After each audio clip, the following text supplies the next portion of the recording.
Hello everyone.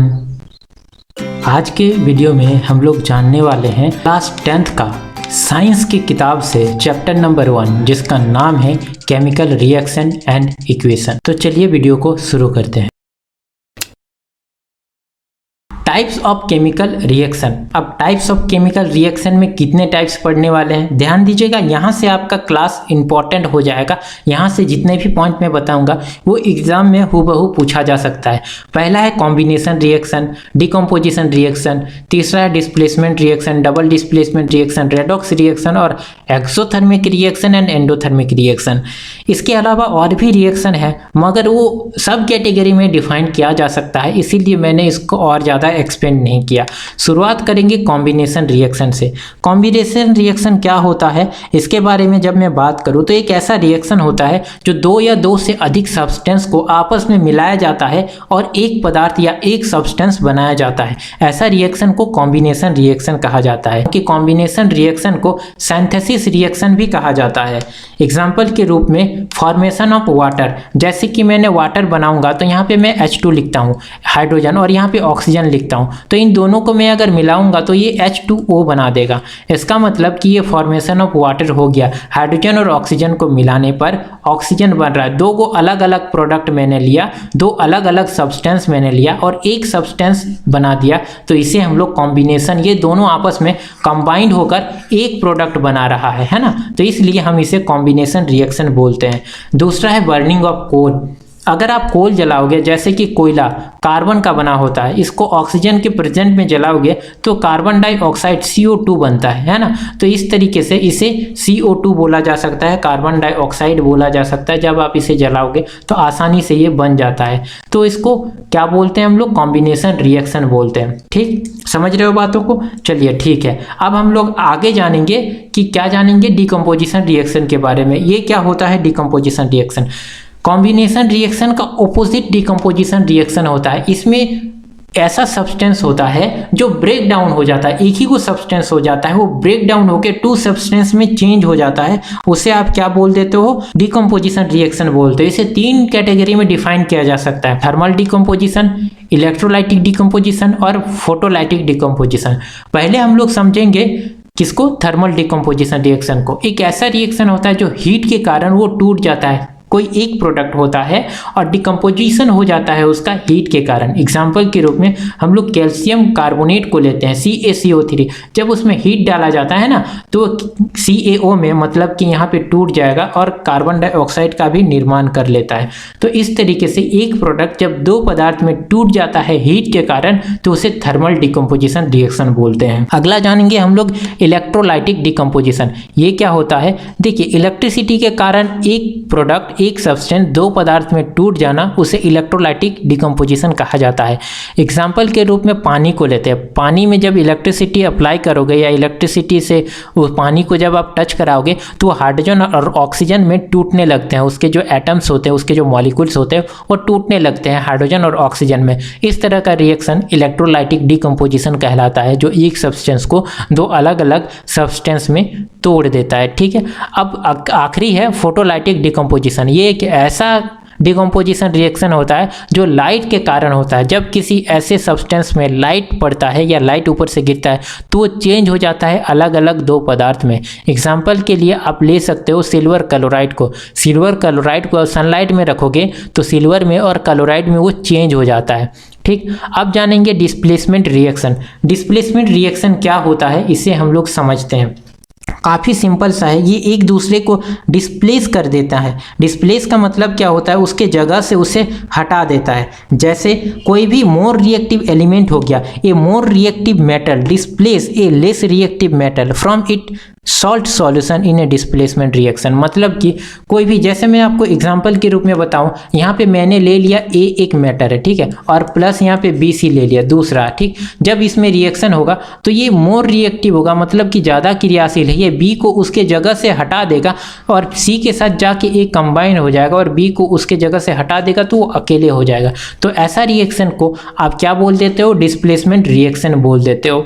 देखते हैं example. देखिए, लेस रिएक्टिव और मोर रिएक्टिव क्या होता है, आपको एक सीरीज मिलेगा मेटल का सीरीज, उस सीरीज में अरेंज किया गया है काफ़ी सारे प्रोडक्ट, काफ़ी सारे एलिमेंट को, जो कि आप इस फोटो में देख सकते हो। पोटेशियम जो होता है वो ज़्यादा रिएक्टिव होता है, उसके बाद नीचे की ओर जैसे बढ़ोगे लेस रिएक्टिव होते जाता है, आपके पास यहाँ पे दिख रहा होगा। अब मैं एक एग्जांपल लेता हूँ, एग्जांपल में मैं जिंक का उदाहरण ले रहा हूँ। जिंक, अब जिंक का एग्जांपल मैंने तो ले लिया, जिंक को किसके साथ रिएक्ट कराऊंगा। जिंक देखिए ऊपर है, उसके नीचे जितने भी एलिमेंट है वो सारे लेस रिएक्टिव है जिंक के मुकाबले। ऊपर जो है मोर रिएक्टिव होगा, जिसके साथ वो रिएक्ट करेगा ही नहीं, रिएक्शन करेगा नहीं। तो जिंक को उसके नीचे जब हम लोग लेंगे तो क्या ले सकते हैं, आयरन ले सकते हैं, लेड ले सकते हैं, कॉपर ले सकते हैं, सिल्वर ले सकते हैं। चलिए कॉपर लेकर देखते हैं। तो मैंने कॉपर सल्फेट का एक सब्सटेंस ले लिया, जब इसके साथ रिएक्ट कराएंगे तो जिंक क्या करेगा, कॉपर को उसके जगह से हटा देगा और जाकर उसके जगह पर बैठ जाएगा और कॉपर को अकेले एक जगह के लिए छोड़ देगा, निकाल देगा बाहर, वो प्रेसिपिटेट के रूप में बाहर निकल जाएगा। ठीक है, तो इस तरह का रिएक्शन डिस्प्लेसमेंट रिएक्शन कहलाता है। चलिए ठीक है, डिस्प्लेसमेंट रिएक्शन आपने सीख लिया। अब जानेंगे हम लोग डबल डिस्प्लेसमेंट को। डबल डिस्प्लेसमेंट डिस्प्लेसमेंट रिएक्शन के जैसे ही होता है, इसे समझ लेते हैं। देखिए सबसे पहले मैंने क्या बोला आपको, डिस्प्लेसमेंट में ए एक पदार्थ था और वो बी सी के साथ फाइट किया था, तो मैं यहाँ पे सी डी दो को अलग ले लेता हूँ और यहाँ पे भी एक सब्सटेंस ले लेता हूँ। अब क्या करेगा, ए जो है सी के साथ कंबाइंड हो जाएगा, ये दोनों आपस में टूट जाएंगे, किसमें किसमें, ए प्लस और बी माइनस में, और फिर सी और डी भी टूटेंगे, सी प्लस और डी माइनस में। ठीक है, तो ए जो है सी के साथ पहले बैठेगा या डी के साथ। आप देखोगे ये बी सी आपस में कंबाइंड हो जाएगा, प्लस और माइनस आपस में कंबाइंड हो जाएगा, और ए जो है डी के साथ कंबाइंड होकर एक प्रोडक्ट बनाएगा, जैसे कि ए डी और प्लस बन जाएगा यहाँ पे बी सी। और इस तरह का जब प्रोडक्ट बनता है, एक दूसरे को आपस में डिस्प्लेस कर देता है, तब आप इसे डबल डिस्प्लेसमेंट रिएक्शन बोलते हो। ठीक है, एग्जाम्पल के रूप में अभी हम लोग देखने वाले हैं। सबसे पहले हम इसका डेफिनेशन देख लेते हैं। The reaction in which anion and cation of a two different molecule exchange place forming two completely different compound, it's called double displacement reaction. मतलब इसका एनायन और कैटायन में सबसे पहले ये टूटते हैं और ये आपस में एक्सचेंज हो जाते हैं और कंप्लीटली डिफरेंट कंपाउंड बनाते हैं। सेम जैसा नहीं बनाएंगे, जो रिएक्टेंट साइट है और प्रोडक्ट साइट है वो दोनों आपस में डिफरेंट ही बना लेते हैं। इससे आप क्या बोलते हो, डबल डिस्प्लेसमेंट बोलते हो। ठीक है, इसे एग्जाम्पल के रूप में मैं देखूंगा, इसके टाइप को भी मैं बताऊंगा। इसके टाइप जब आप देखोगे तो ये कॉमनली टू टाइप्स के होते हैं। सबसे पहले प्रेसिपिटेशन रिएक्शन और न्यूट्रलाइजेशन रिएक्शन। प्रेसिपिटेशन रिएक्शन की जब हम लोग बात करते हैं तो इसमें ऐसे पदार्थ होते हैं जो आपस में क्या करते हैं, एक्सचेंज कर लेते हैं। एग्जाम्पल के लिए जब हम लोग लेंगे तो सिल्वर नाइट्रेट को लेते हैं और उसे NaCl मतलब सोडियम क्लोराइड से जब रिएक्ट कराएंगे तो ये सिल्वर नाइट्रेट जो है किसके साथ, क्लोरीन के साथ बैठ जाएगा, और जो नाइट्रेट है क्लोरीन के साथ नहीं बैठकर सोडियम के साथ बैठ जाएगा। देखिए NaNO3 यहाँ पे ये दोनों आपस में बन जाएगा, है ना, NaNO3 ये Na के साथ। अब देखिए NaNO3 ये दो भागों में टूटेगा, A प्लस में, Ag जो है आपका ये प्लस में टूटेगा और NO3 जो है आपका वो माइनस में टूटेगा। ये जो है Na प्लस में टूटेगा और Cl जो है माइनस में टूटेगा। तो NO3 ये प्लस के साथ ये कंबाइंड हो जाएगा तो यहाँ पे बना लेगा ये, ठीक है, और AgCl जो है ये दोनों आपस में कंबाइंड हो जाएगा, Ag और Cl। तो ये सॉल्ट का निर्माण भी करता है। ठीक है, तो इस तरह का रिएक्शन प्रेसिपिटेशन रिएक्शन कहलाता है। प्रेसिपिटेट के रूप में ये नीचे बैठ जाता है। इसके बाद है आपका न्यूट्रलाइजेशन रिएक्शन। न्यूट्रलाइजेशन रिएक्शन में क्या होता है, इसमें कॉमनली स्ट्रॉन्ग एसिड और बेस को लिया जाता है, मतलब कि अम्ल और क्षार को लिया जाता है, और जब आप इसे कंबाइन कराओगे तो उससे सॉल्ट और वाटर का निर्माण होता है। जैसे आप ले लेते हो क्या, NaOH को ले लेते हो, सोडियम हाइड्रोक्साइड को, और HCl ये आपका एक बेस है। बेस का मतलब ऐसा पदार्थ जो क्षारीय होता है, ठीक है, स्वाद में कड़वा होता है, और HCl ये एक एसिड है। तब एसिड और बेस को जब आप मिलाते हो तो पानी बनता है और ये कॉमन सॉल्ट के रूप में बनता है। तो Na जो है Cl के साथ जाएगा और H जो है और ये OH के साथ बैठकर H2O पानी बना लेगा।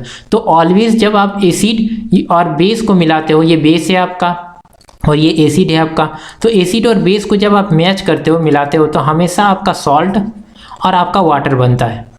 ठीक है, तो इस तरीके का रिएक्शन क्या कहलाता है, न्यूट्रलाइजेशन रिएक्शन कहलाता है, और डबल डिस्प्लेसमेंट का एग्जाम्पल भी है ये। ठीक है, तो इस बात को आपको ध्यान रखना है, हो सके तो अच्छे से याद भी रखना है। आगे चलेंगे हम लोग टाइप ऑफ रिएक्शन में, केमिकल रिएक्शन में रेडॉक्स रिएक्शन को समझेंगे। रेडॉक्स रिएक्शन को समझने से पहले हमें 4 इंपॉर्टेंट पॉइंट को समझना है। पहला है ऑक्सीडेशन, रिडक्शन, ऑक्सीडाइजिंग एजेंट और रिडक्सिंग एजेंट के बारे में। धीरे धीरे करके हम लोग इन चारों को सबसे पहले समझते हैं। तो एक ऐसा सब्सटेंस होता है जो कि ऑक्सीजन के साथ जुड़कर ऑक्साइड बनाता है। इसका मतलब ये गेन करता है ऑक्सीजन, और ये क्या कर सकता है, हाइड्रोजन को लूज कर सकता है। इसके साथ ही और में सब्सटेंस लूज इलेक्ट्रॉन कर सकता है, मतलब इलेक्ट्रॉन को वो लॉस कर सकता है खुद से, और जो बनेगा वो ऑक्साइड कहलाता है, और इस प्रोसेस को ऑक्सीडेशन कहा जाता है। एग्जाम्पल के लिए अगर मैं कॉपर को ऑक्सीजन के संपर्क में रख दूंगा, कॉपर को खुले में रख दूंगा, तो ऑक्सीजन से वो रिएक्ट करके कॉपर ऑक्साइड बना लेता है। इसके बाद में अगर H2S को लेता हूँ, हाइड्रोजन सल्फेट को लेता हूँ, ऑक्सीजन के संपर्क में रख दूंगा, तो हाइड्रोजन ऑक्सीजन के साथ कंबाइंड हो जाएगा, और ये जो सल्फेट है इसके सल्फर जो है, ये हाइड्रोजन इसके साथ जुड़ा हुआ है, तो ये क्या करेगा, हाइड्रोजन खुद से दूर कर देगा। तो क्या हो रहा है, लॉस हो रहा है, किसका, हाइड्रोजन का। सल्फर के साथ हाइड्रोजन का जब लॉस हो रहा है तो भी हम लोग इसे ऑक्सीडेशन ही बोलेंगे। ठीक है, समझ रहे हो। इसके साथ ये इलेक्ट्रॉन को क्या कर सकता है, लॉस कर सकता है। जिंक जो है वो इलेक्ट्रॉन को लूज कर सकता है। ऐसे रिएक्शन को ऑक्सीडेशन रिएक्शन भी बोला जा सकता है जब इस तरह का रिएक्शन होता है तो। ठीक, समझ रहे हो बातों को। अब देखिए हम लोग आगे लेंगे रिडक्शन को। रिडक्शन में क्या होता है, उसी का ऑपोजिट होता है। ये ऑक्सीजन को लूज करेगा, ऑक्सीडेशन में ऑक्सीजन गेन कर रहा था, और इसमें क्या होगा, गेन ऑफ हाइड्रोजन होगा। वो क्या कर रहा था, लॉस कर रहा था हाइड्रोजन का। इसके साथ जब ये सब्सटेंस गेन इलेक्ट्रॉन करता है तब इसे रिडक्शन बोलते हैं या रिडक्ट बोलते हैं, और ऐसे प्रोसेस को, इस प्रोसेस को रिडक्शन प्रोसेस बोला जाता है। सिंपली जब हम लोग लेंगे KClO3 तो ये क्या करेगा, खुद से इस ऑक्सीजन को दूर कर देता है, मतलब ऑक्सीजन को ये लूज कर रहा है। जब आप ऑक्सीजन को लूज करोगे तो रिडक्शन हो रहा है। इसके साथ जब आप हाइड्रोजन को गेन करोगे तो भी आपका क्या होगा, रिडक्शन होगा। जैसे कि यहाँ पे क्या है, सोडियम है, यहाँ पे पानी है, तो यहाँ पे पानी को ऑक्सीजन के साथ हाइड्रोजन जुड़ा हुआ है, तो इसे ये गेन करेगा और सोडियम हाइड्रोक्साइड बना लेगा। तो ऐसे पदार्थ जब ये बनाते हैं तब इससे क्या होता है, हाइड्रोजन इसके साथ कंबाइन हो रहा है, मतलब हाइड्रोजन गेन हो रहा है। तो हाइड्रोजन गेन होने पर इसे क्या बोलोगे, रिडक्शन बोलोगे। या तो आप बोल सकते हो आगे कि इसमें क्या होता है, इलेक्ट्रॉन भी क्या होता है, गेन होता है। मतलब जिंक 2+ है, उसमें 2 इलेक्ट्रॉन अगर आप जोड़ दोगे तो जिंक बना लेगा। ठीक है, यहाँ पे क्या था, एनायन के रूप में था, 2 को प्लस में, तो ये जिंक बना लेता है। तो इलेक्ट्रॉन ये गेन कर रहा है। जब ये इलेक्ट्रॉन गेन करता है तो क्या हो जाता है, क्या कहलाता है, रिडक्शन कहलाता है। इस प्रोसेस को रिडक्शन कहा जाता है। समझ में आ रहा है ना बातों को, वेरी गुड। अब देखिए ऑक्सीडाइजिंग एजेंट के बारे में हम लोग समझेंगे। ये क्या होता है, देखिए जब कोई सब्सटेंस जिसके साथ ऑक्सीजन जुड़ा होता है वो अपना ऑक्सीजन किसी और को अगर दे देता है तो हम उसे ऑक्सीडाइजिंग एजेंट के रूप में बोलते हैं। फॉर एग्जाम्पल की बात करेंगे, उससे पहले रिडक्शन को हम लोग समझ लेते हैं। इसमें क्या होता है, ये खुद से हाइड्रोजन को गेन करने की क्षमता रखता है। If substance reduces the other substance but self gets oxidise, वो खुद ऑक्सीडाइज होता है तो उसे आप रिडक्सिंग बोलते हो। एग्जाम्पल के लिए देखो, मैग्नीशियम ऑक्साइड है और क्या है आपके पास, हाइड्रोजन है।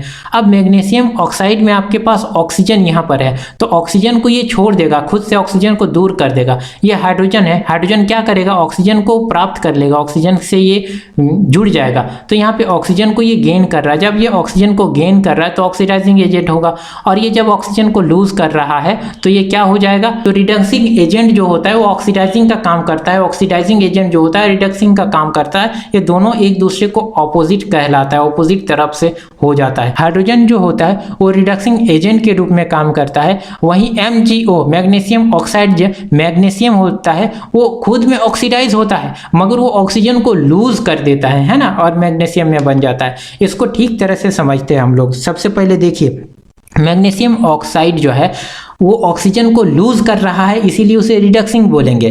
ठीक है, और रिडक्सिंग बोलेंगे मगर इसे ऑक्सीडाइजिंग एजेंट बोलेंगे क्योंकि ये ऑक्सीजन को लेकर आया और ऑक्सीजन को डोनेट कर रहा है। जिसके साथ ऑक्सीजन है और ऑक्सीजन को वो दे रहा है तो इसीलिए इसे ऑक्सीडाइजिंग एजेंट बोलेंगे। क्या, ऑक्सीडाइजिंग एजेंट बोलेंगे, और ये रिडक्शन के इक्वल होगा। वहीं हाइड्रोजन को ऑक्सीडेशन बोलते हैं क्योंकि ऑक्सीजन ये गेन कर रहा है मगर इसे ऑक्सीजन को गेन कर रहा है गेन, तो इसे ऑक्सीडाइजिंग एजेंट ना बोलकर रिडक्सिंग एजेंट बोलेंगे, ठीक है, क्योंकि ये रिडक्ट हो रहा है। तो इस तरीके से आप आसानी से इसको ध्यान में रख सकते हो, ऑपोजिट होता है एक दूसरे का, ठीक है।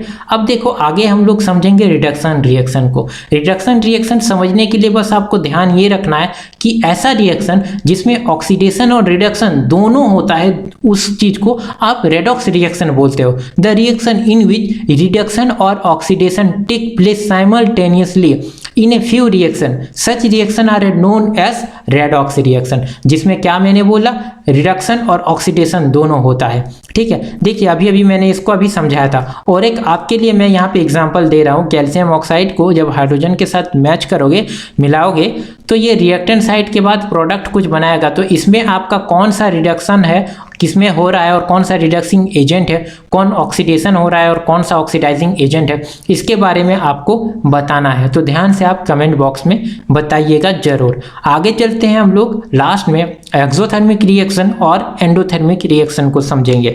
पहले समझते हैं हम लोग एक्सोथर्मिक रिएक्शन, ये क्या होता है। देखिए एक्सोथर्मिक रिएक्शन और कुछ नहीं, जब रिएक्शन होता है तो खुद वो हीट को रिलीज करता है, खुद से हीट को रिलीज करता है।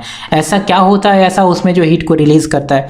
देखिए जब आप रिएक्शन करते हो, एग्जांपल के रूप में मैं ले लेता हूँ, एग्जांपल से मैं आपको इसे समझाने की कोशिश करता हूँ। सबसे पहले हम लोग बर्निंग ऑफ कोल और नेचुरल गैस को जलाने की कोशिश करेंगे। जब आप कोल को जलाते हो तो आपको कार्बन डाइऑक्साइड बनता है और हीट काफ़ी ज़्यादा निकलता है। तो इस रिएक्शन में हीट निकलता है, इसलिए इसे एक्सोथर्मिक रिएक्शन बोलते हो। ऐसा है केमिकल रिएक्शन जिसमें हीट रिलीज हो रहा है, उसे आप क्या बोल देते हो, एक्सोथर्मिक रिएक्शन बोल देते हो। अब देखिए मेथेन गैस को लेते हैं, ये एक प्रकार का नेचुरल गैस है। मेथेन को जब जलाते हो आप ऑक्सीजन के प्रेजेंट में, तो कार्बन डाइऑक्साइड बनता है, इसके साथ ही पानी भी बनता है और काफी मात्रा में हीट रिलीज होता है। इस तरह के रिएक्शन को आप क्या बोलते हो, एक्सोथर्मिक रिएक्शन बोलते हो, जो कि काफी मात्रा में हीट रिलीज करता है। आगे आपके पास है एंडोथर्मिक रिएक्शन। एंडोथर्मिक रिएक्शन क्या होता है, ऐसा रिएक्शन जो हीट को अब्सॉर्ब करता है, जिसे आप एंडोथर्मिक रिएक्शन बोलते हो।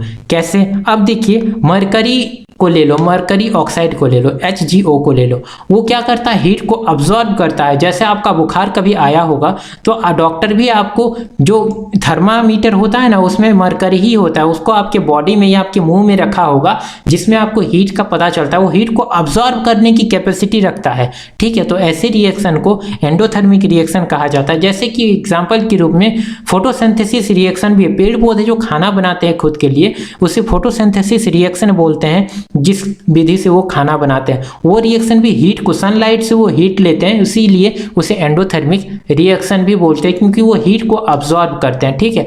इसके बाद हम लोग जानेंगे कि effect of oxidation in our daily life, मतलब क्या इफेक्ट होता है ऑक्सीडेशन का हमारे दैनिक जीवन में, हम लोग जो रहते हैं उसमें क्या असर होता है। ऑक्सीडेशन ऐसा क्या चीज है, क्या इसका फायदा है या क्या इसका नुकसान है, तो हम इसे समझें।